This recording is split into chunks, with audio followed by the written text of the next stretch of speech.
Hozir o'sha grijalarga qilayotgan turli xil manipulyatsiyalar, ya'ni blokadalar, men ularni qoralamoqchi emasman, zarari bor, foydasi emas, zarari bor. Or qoldirgani bilan baribir zarari bor.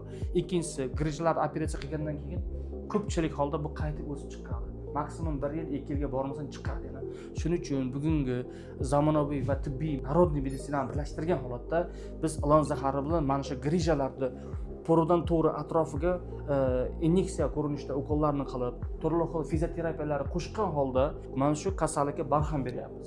Даже grijalar yarim, ya'ni 18 7 mm grija juda ko'payib ketgan. O'sha grijalar titrayib, qisqarib ketadi. Mana shu tabiiy lichina orqali.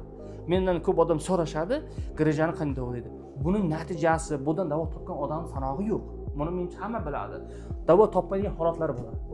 Unda bu grija ichkarida kanalda sentral sohibdan chiqqan bo'lsa yoki bo'lmasam umurtqa pog'onasining o'zidagi turli xil destruksiyalar va deformatsiyalar yoki bo'lmasam lesiyalar tufayli kelib chiqadigan bo'lsa, unda foyda qilish ehtimoli bo'lmasligi ham mumkin.